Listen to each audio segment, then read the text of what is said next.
Bismillahirrahmanirrahim. Assalamualaikum warahmatullahi wabarakatuh. Innal hamdalillah nahmaduhu wa nasta'inuhu wa nastaghfiruh wa na'udzu billahi min syururi anfusina wa min sayyiati a'malina. May yahdihillahu fala mudhilla lahu wa may yudlil fala hadiyalah. Wa asyhadu an la ilaha illallah wahdahu la syarikalah wa asyhadu anna Muhammadan abduhu wa rasuluhu la nabiyya ba'dah. Allahumma shalli wa sallim wa barik ala nabiyyina Muhammadin wa ala alihi wa sahbihi wa man tabi'ahum bi ihsanin ila yaumiddin amma ba'd. Ikhwatal iman rahimani wa rahimakumullah. Alhamdulillah dah bisa melanjutkan membaca dan juga mempelajari kitab dari Salik ila Alfiyah Ibn Malik. Kita akan baca yaitu kondisi-kondisi di mana kita harus mengkasroh hamzah pada kata inna. Ada beberapa kondisi untuk hal ini yang disampaikan oleh Ibnu Malik di bait ke-178 hingga 180.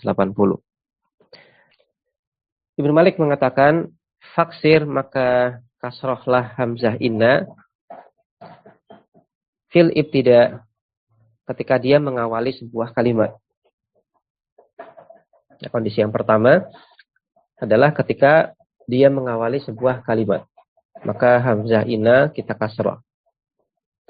Kemudian yang kedua adalah fi bad'i silah. Ketika di awal jumlah silah mausul. Maka apabila ada kata inna beserta isim dan khobarnya dia berkedudukan sebagai silah mausul atau terletak setelah isim mausul, maka innanya kita baca inna.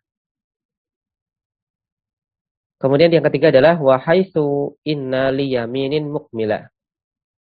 Kondisi yang ketiga adalah di mana kata innanya ini merupakan mukmilah liyaminin, merupakan penyempurna untuk sumpah. Maksudnya adalah dia berstatus sebagai jawab qasam dalam uslub qasam.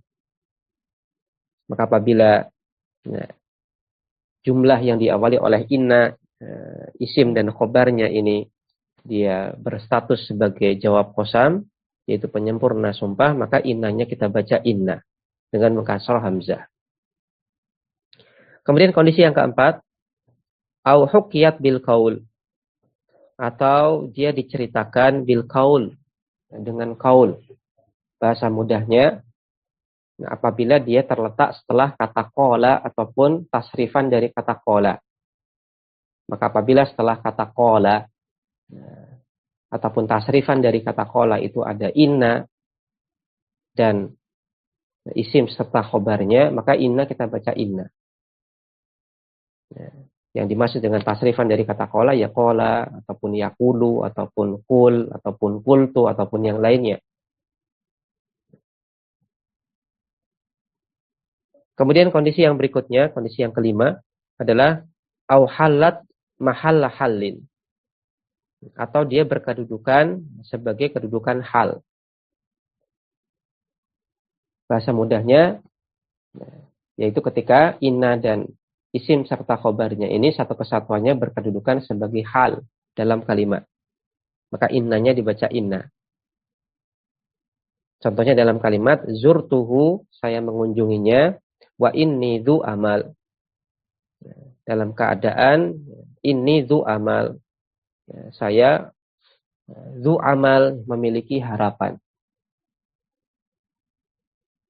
Ya, maksudnya adalah orang ini dia punya hajat, kemudian dia mendatangi kawannya dengan harapan kawannya ini bisa menolongnya.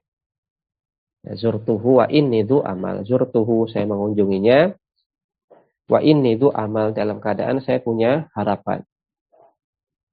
Maka wawunya di sini adalah waw hal. Kemudian jumlah inni dzu amal satu kesatuannya berkedudukan sebagai hal. Kemudian kondisi berikutnya, wakasaru, dan mereka yaitu orang Arab mengkasroh hamzah ina min ba'di fi'lin, ketika dia terletak setelah fi'il. Yang dimaksud dengan fi'il di sini adalah fi'il-fi'il yang termasuk dalam kategori af'alul qulub. Terlebih khusus adalah kata alima.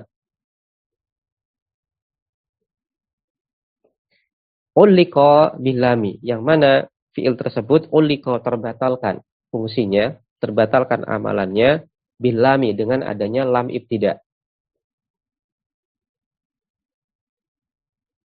Contohnya adalah dalam kalimat i'lam innahu ladu tuqa. I'lam ketahuilah innahu sesungguhnya dia ladu tuqa adalah orang yang memiliki ketakwaan, adalah orang yang bertakwa.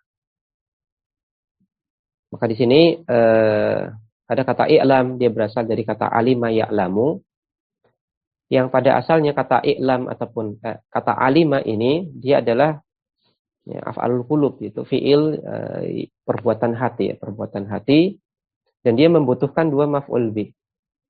Ya, pada asalnya dia membutuhkan dua maf'ul bih. Namun karena di sini muncul inna, dan seterusnya, dan juga pada kalimat yang diawali oleh kata innanya itu ada lamul ibtida, yaitu pada lafzu tuqa, semisal dalam contoh yang disampaikan oleh Ibnu Malik tadi, maka dua maf'ul bih yang harusnya muncul dari kata alima itu digantikan oleh jumlah inna dan isim serta khobarnya. Maka ini yang dimaksud dengan ulliqa billah. Nah, dia di ulliqa ya, terjemah secara bahasanya ulliqa ini digantungkan, tapi maksudnya ini ditaklik. Ditaklik maksudnya di sini adalah dibatalkan. Kata alima ini harusnya memunculkan dua maf'ul bih, tapi ternyata dua maf'ul bih ini tidak muncul karena sudah digantikan oleh inna, isim dan khobarnya, di mana khobarnya mengandung lamul ibtida. Nah, maka ini adalah ada ya, 6 kondisi yang disampaikan oleh Ibnu Malik, di mana hamzah pada kata inna harus kita baca dengan kasrah, inna.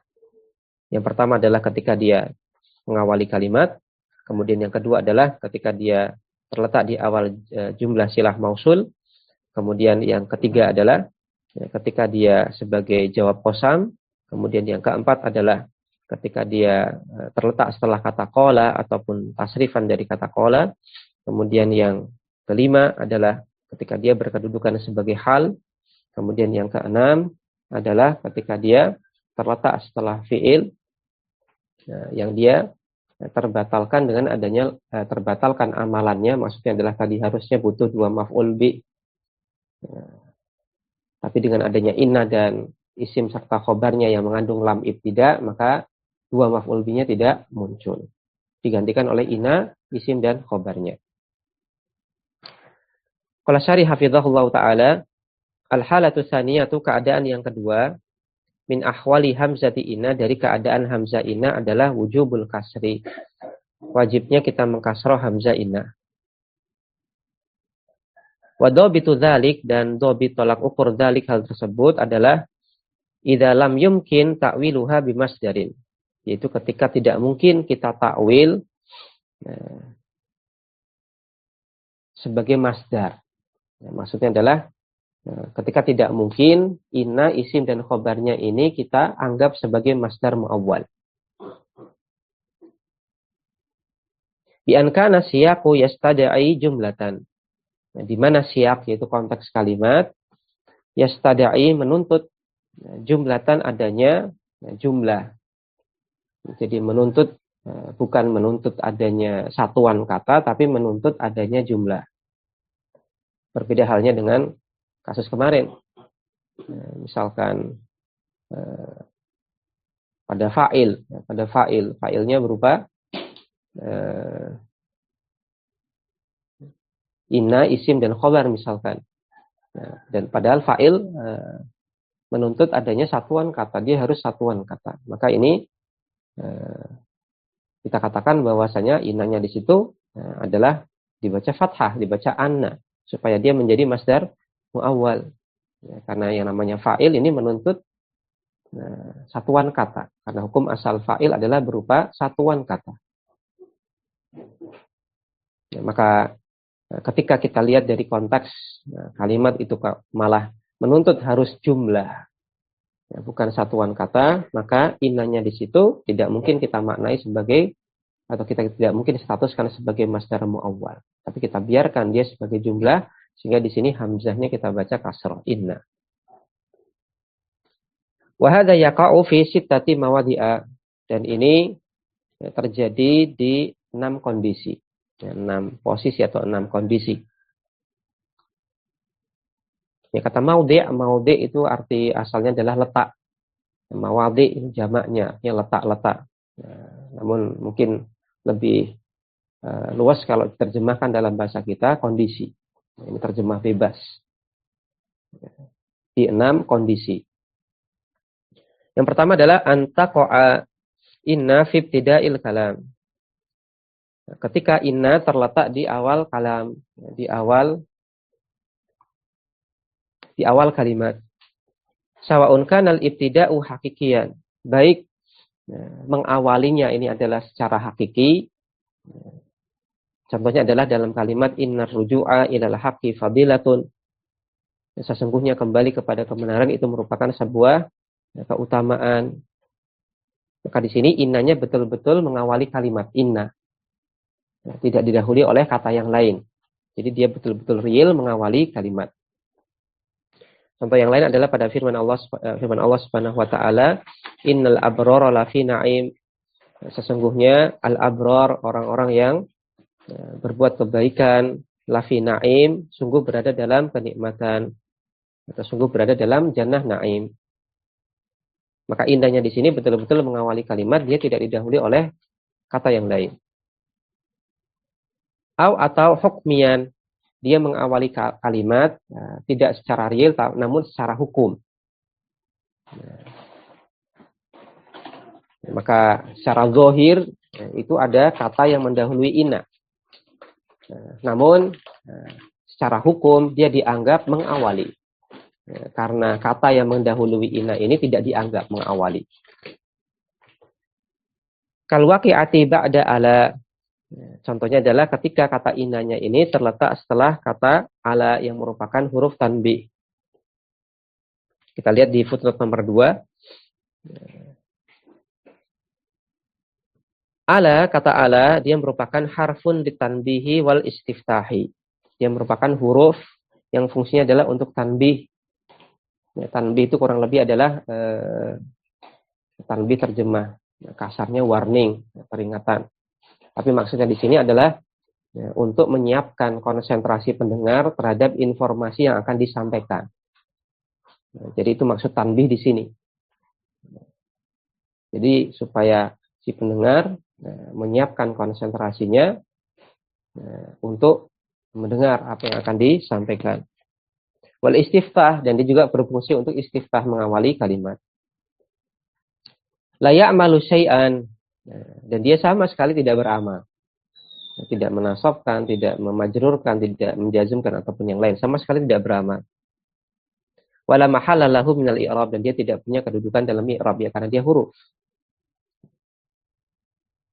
Wa yadkhulu 'alal jumlatil ismiyati wal fi'liyati, dan dia bisa masuk pada jumlah ismiyah dan juga bisa masuk pada jumlah fi'liyah. Wa yufidu at-tauqidah, dan dia memberi fungsi atau berfungsi sebagai taukid kalimat, penegas kalimat. Kembali ke atas, kaqaulihi ta'ala, semisal pada firman Allah Subhanahu wa taala, ala innahum humul mufsidun. Yang sering kita jumpai terjemahan untuk kata ala itu dengan ketahuilah atau ingatlah. Karena ini kurang lebih terjemah yang mendekati, ya, terjemah yang mendekati dzauq lughawi bahasa Arabnya, kurang lebih terjemahnya adalah ingatlah ataupun ketahuilah. Ketahuilah innahum, sesungguhnya mereka humul mufsidun. Betul-betul mereka inilah yang berbuat kerusakan. Maka di sini kalimatnya sebenarnya didahului oleh kata ala, ya, huruf tanbih ala, kemudian setelahnya muncul inna. Namun secara hukum di sini dianggap innalah yang mengawali kalimat. Ya, karena ala ini tadi kayak huruf zaidah, ya, dia kita bilang seperti huruf zaidah. Seperti huruf zaidah. Kenapa? Karena di sini dia sama sekali tidak beramal sedikit pun, tidak menasabkan, tidak memajrurkan ataupun yang lain. Kemudian juga di sini fungsi utamanya adalah istiftah dan takkid, mengawali kalimat dan juga untuk takkid, mentaukid kalimat. Ini hampir mirip dengan huruf zaidah. Maka kata ala ini dia mirip dengan huruf zaidah dari sisi fungsi tadi, meskipun dia memiliki fungsi yang spesifik yaitu untuk tanbih. Namun secara fungsi i'rab dia seperti huruf zaidah, dia berfungsi untuk ta'kidil kalam.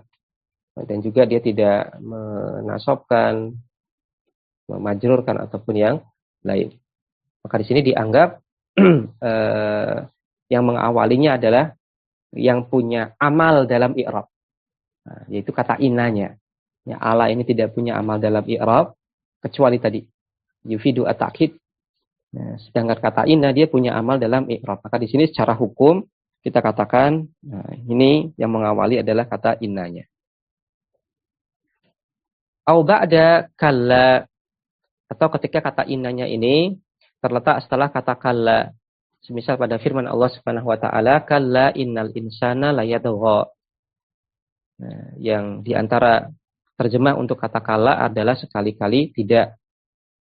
Namun sebenarnya ada terjemah-terjemah yang lain, tergantung ini kallanya menunjukkan makna apa. Yang nanti akan disampaikan oleh penulis di footnote nomor 1. Ya kalla, benar-benar innal insana, sesungguhnya manusia layadgha, sungguh layadgha melampaui batas. Kita lihat di footnote nomor 1 berkaitan tentang kata kalla. Kalla, kata kalla bimakna haqqan. Maknanya adalah haqqan. Di antara maknanya adalah haqqan, benar-benar. Au bimakna ala. Atau maknanya adalah ala. Walihada, oleh karena inilah la yuqafu alaih. Tidak boleh diwakaf di situ. Tidak boleh mewakaf berhenti sampai kata kalla, nggak boleh. Nah, jadi ini rambu-rambu. Nggak boleh ketika kita jumpai ayat kemudian kita berhenti pada kata kalla. Bal yubtada'u bihi. Akan tetapi yubtada'u bihi. Dia mengawali kalimat. Jadi ada kata kalla yang artinya haqqan, benar-benar, ada kata kalla yang maknanya adalah ala, yaitu huruf tanbih tadi. Nah, dan huruf tanbih dia fungsinya adalah istiftah, mengawali kalimat. Bukan mengakhiri kalimat. Jadi huruf tanbih ini tadi kita katakan untuk tanbih dan istiftah. Istiftah artinya apa? Mengawali kalimat, bukan mengakhiri kalimat. Konsekuensinya adalah kalau kallanya ini maknanya adalah ala, maka dia tidak boleh kita wakaf di situ. Karena kalau kita wakaf sampai kata kalla, maka itu artinya dia mengakhiri kalimat. Padahal bukan itu fungsinya. Karena fungsinya adalah istiftah, mengawali kalimat. Maka di sini pensyarah mengatakan la yuqafu alaih. Enggak boleh kita mewakaf sampai kata kalla. Kalau kita baca ayat, enggak boleh diwakaf sampai kata kalla. Bal yubtada'u bihi. Karena fungsinya adalah untuk yubtada'u bihi, mengawali kalimat. Bal yubtada'u bihi wa tusalu bima ba'daha. Akan tetapi dia kita fungsikan sebagai pengawal kalimat dan kita sambungkan dengan kalimat setelahnya. Kita sambungkan dengan kata-kata setelahnya. Faqata'ti bimakna la. Dan kadang-kadang dia juga memiliki makna la. Wa tufidu, dan dia menunjukkan makna rad. Wa tufidu ar-radda, menunjukkan makna rad, bantahan. Wal inkaro, dan pengingkaran. Wa radda al mukhatabi, dan untuk merada al mukhatab, membuat jera mukhatab, orang yang diajak bicara. Faqad takunu li mujarradin nafi, namun kadang-kadang dia juga berfungsi semata-mata menunjukkan makna nafi. Wa yumkinu muraja'atu risalati Maki ibni Abi Thalib fi hadzal mawdu'i. Dan silakan Anda bisa merujuk risalah tulisan Maki bin Abu Thalib untuk tema ini, untuk pembahasan ini, yaitu pembahasan kata kalla. Ya, intinya di sini kalla maknanya macam-macam.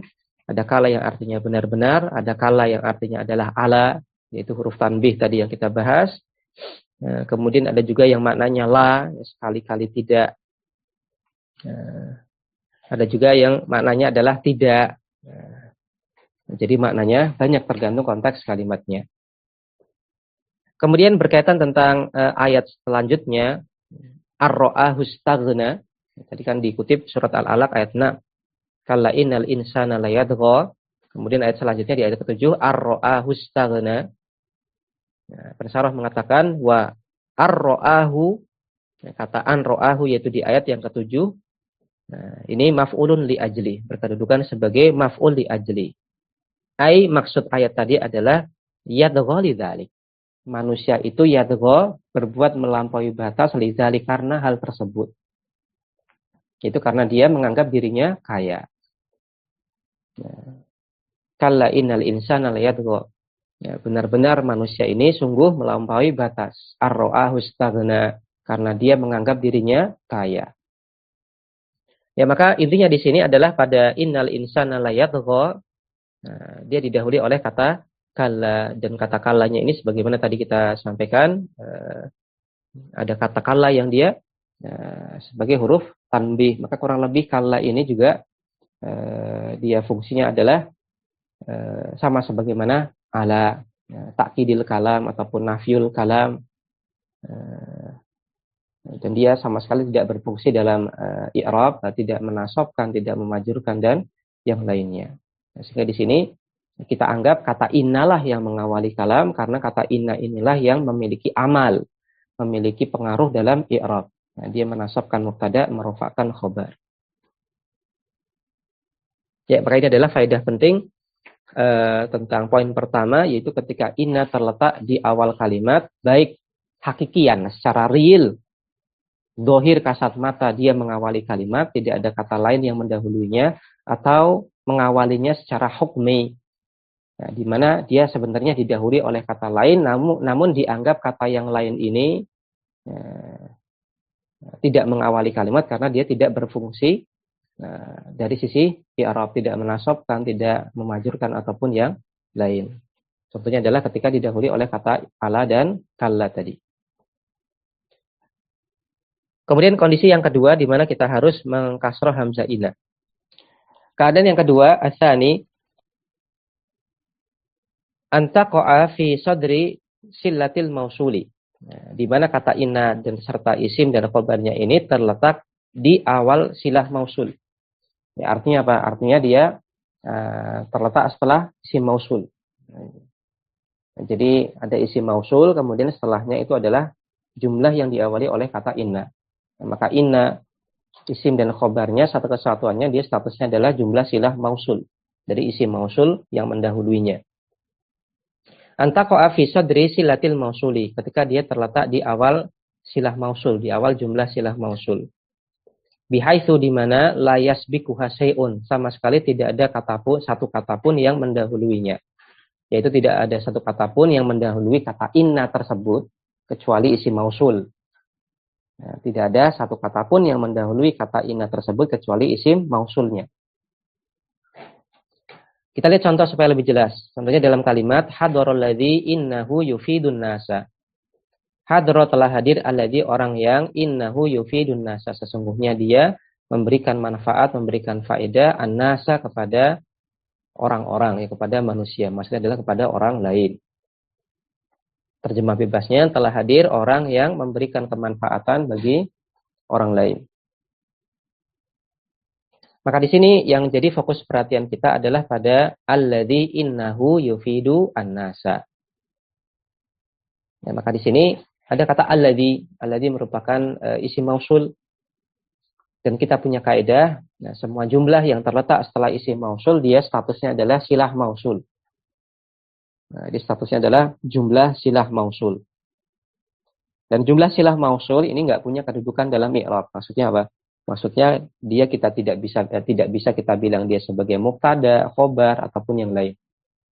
Jadi satu kesatuan jumlahnya itu, nah bukan satuan katanya ya, bukan satuan katanya, tapi satu kesatuan jumlah. Nah itu dia tidak punya kedudukan dalam i'rab. Ya, cuma kita katakan dia jumlah silah mausul, selesai.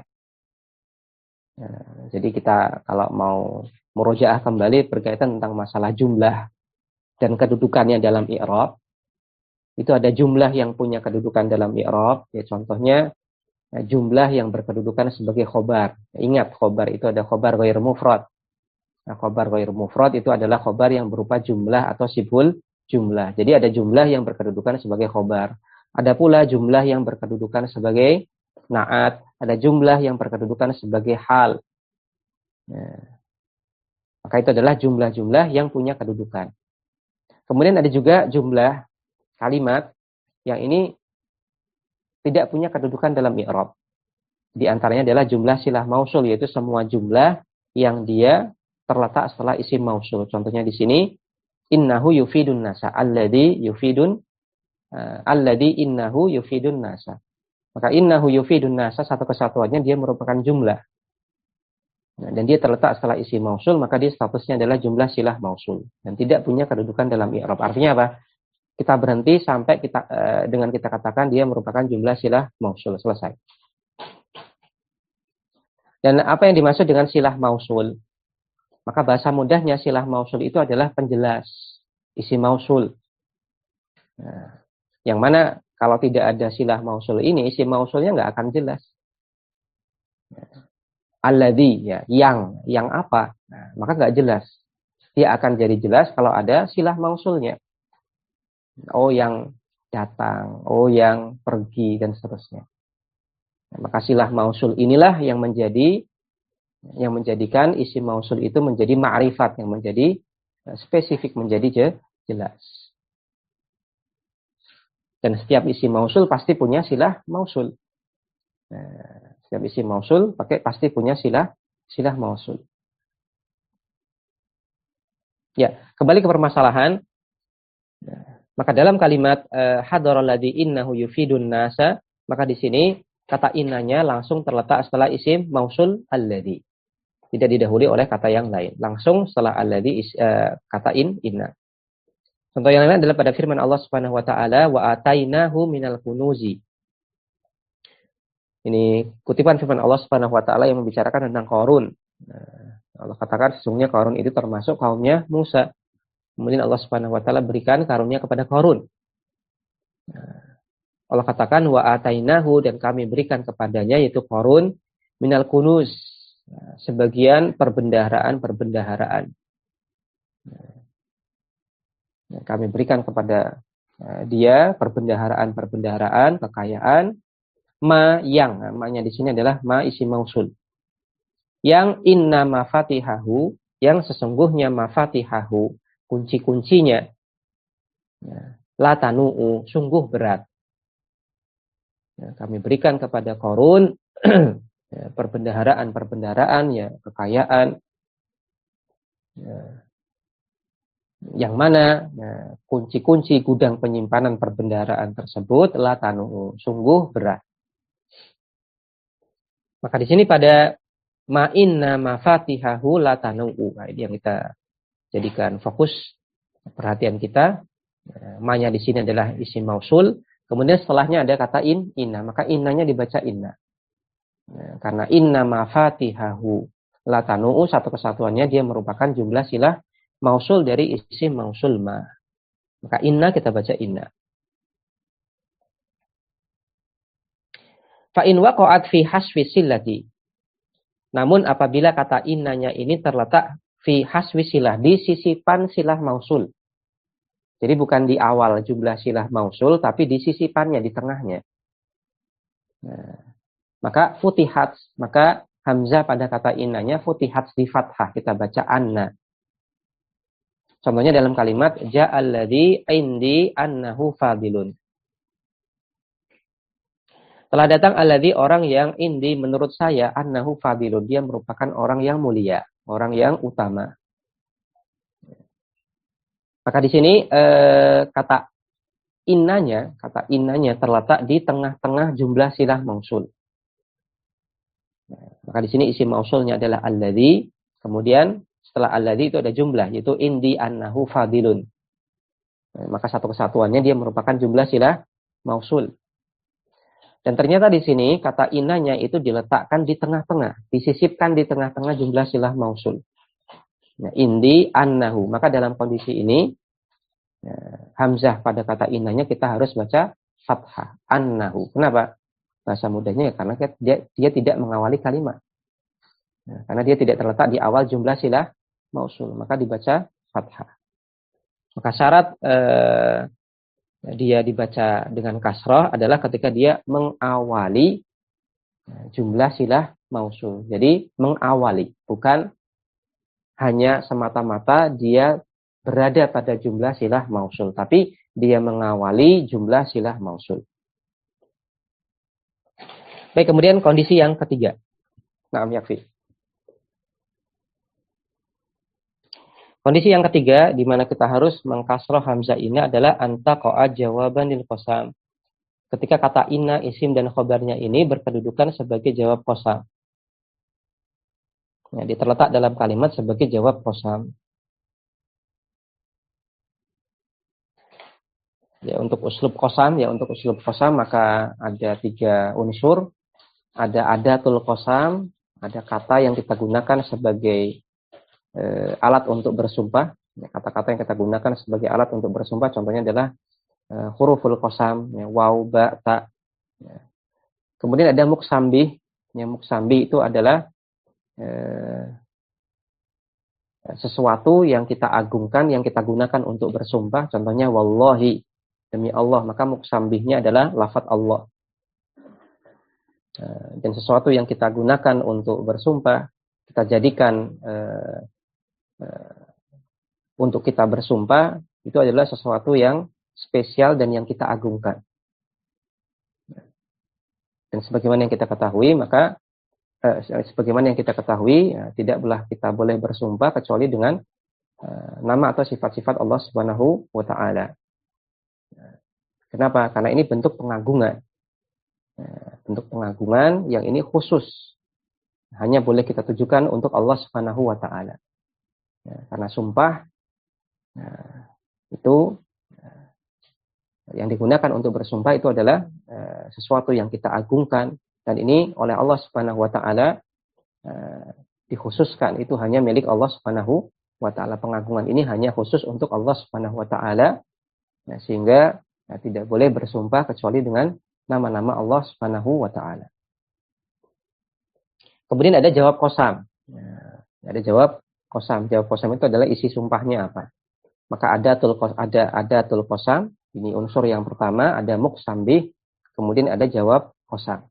Maka itu adalah 3 unsur untuk uslub qasam. Nah, ketika jawab qasamnya ini berupa inna, isim dan khobar, berupa jumlah yang berupa inna, isim dan khobar, maka innanya di situ hamzahnya harus dibaca kasrah. Antaqa'a jawaban lil qasam ketika dia terletak sebagai jawab sumpah. Waqad hudhifa fi'lul qasami, dan fi'il qasamnya dihapus.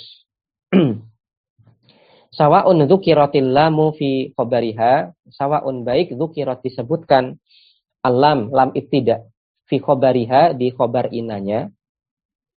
Contohnya dalam kalimat wallahi, demi Allah, inna sidqa lanafi'un. Demi Allah sesungguhnya kejujuran itu adalah hal yang bermanfaat. Ya, maka di sini adat qasamnya adalah waw qasam, kemudian muksambihnya adalah lafadz Allah, kemudian jawab qasamnya adalah inna sidqa lanafi'un.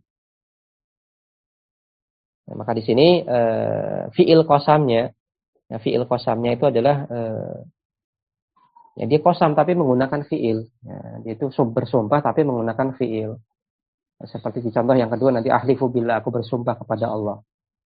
Nah, jadi di kondisi yang sedang kita bicarakan yang pertama ini itu adalah pada dia terletak di jawab qasam, namun qasamnya tidak menggunakan fi'il. Nah, atau dibahasakan oleh penulis di sini fi'il qasamnya itu dihapus. Kemudian di sini ada lam ibtida yang melekat pada khobarnya. Wallahi inna sidqa lanafi'un, demi Allah sesungguhnya kejujuran itu adalah hal yang bermanfaat. Maka wawnya di sini merupakan adat qasam. Kemudian lafadz Allah ini adalah muksambi, kemudian inna sidqa lanafi'un ini merupakan jawab qasam. Di mana pada inna sidqa lanafi'un, maka asidqa di sini dia sebagai isim inna, kemudian pada la nafi'un, nafi' di sini adalah khabar inna dan dia didahului oleh lam ibtida.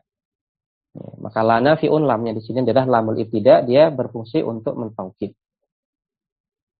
Qala ta'ala, contoh yang lain adalah pada firman Allah Subhanahu wa taala, wal asri innal insana lafi khusrin. Demi masa sesungguhnya manusia berada dalam kerugian. Sungguh berada dalam kerugian. Maka di sini adat qasamnya adalah waw qasam. Kemudian muksambihnya adalah kata al-asr, dan ini yang bersumpah adalah Allah Subhanahu wa taala, dan Allah Subhanahu wa taala bebas bersumpah dengan apapun. Kemudian jawab qasamnya adalah innal insana lafi khusrin. Di mana kata al-insan di sini dia mansub sebagai isim inna, kemudian khabar innanya adalah lafi khusrin. Maka lafi khusrin di sini fi khusrin dia merupakan jar majrur fi mahalli raf'in khabaru inna, dan di sini dia didahului oleh lam ibtida. Lafi khusrin. Dan lamul ibtida fungsi utamanya adalah ta'kidul kalam, mentaukid kalimat. Atau lam tuzkar, boleh jadi lam ibtidanya itu tidak disebutkan, tidak dimunculkan pada khabar innanya. Contohnya dalam kalimat wallahi inna sidqa nafi'un. Demi Allah sesungguhnya kejujuran itu bermanfaat. Maka di sini tidak ada lam ibtida pada khabar innanya. Nafi'un, tidak la nafi'un. Contoh yang lain adalah pada firman Allah Subhanahu wa taala, Hamim wal kitabil mubin, demi kitab yang nyata ini. Maka wawnya di sini adalah waw qasam. Kemudian al-kitab al-mubin ini adalah muksambihnya. Inna anzalnahu fi lailatin mubarakah. Sesungguhnya kami turunkan dia, yaitu turunkan Al-Qur'an di sebuah malam yang diberkahi. Inna kunna muhdirin, sesungguhnya kami adalah pemberi peringatan. Maka pada inna anzalnahu fi lailatin mubarakah, maka dia merupakan jawab qasam, di mana di sini isim innanya adalah merupakan dhamir mutasil yaitu na, kemudian khabar innanya berupa jumlah anzalnahu, dan di sini dia tidak diawali oleh lam ibtida. Fa in dzukira fi'lul qasami. Namun apabila fi'il qasamnya disebutkan dengan bahasa lain, ini uslub qasam tapi menggunakan fi'il, bukan menggunakan huruf qasam, misal wallahi seperti itu, tapi ini uslub qasamnya menggunakan fi'il. Usirat, maka hamzah innanya, hamzah pada kata inna itu dikasroh, namun ada syarat tambahannya. Bisyarti wujudil lami, dengan syarat adanya lam ibtida pada khobar innanya. Perhatikan baik-baik. Ketika uslub qasamnya ini menggunakan fi'il. Uslub qasamnya adalah menggunakan fi'il, maka hamzah innanya ini baru dikasroh ketika pada khobar innanya terdapat lam ibtida. Contohnya dalam kalimat ahlifu billah, aku bersumpah dengan nama Allah. Maka di sini adat qasamnya berupa fi'il, yaitu ahlif, ahlifu bi, dan seterusnya. Kemudian muksambihnya adalah lafaz Allah. Kemudian setelahnya itu adalah jawab qasamnya, inna tahayyula ala riba la muharramun. Sesungguhnya berbuat hilah, berbuat tipu daya ala riba, atas riba. Ini sebenarnya riba, cuman dia buat trik seperti yang menjadikan seolah-olah ini bukan riba. Itu hilah atas riba, maksud hilah atas riba. La muharramun, sungguh merupakan perbuatan yang haram.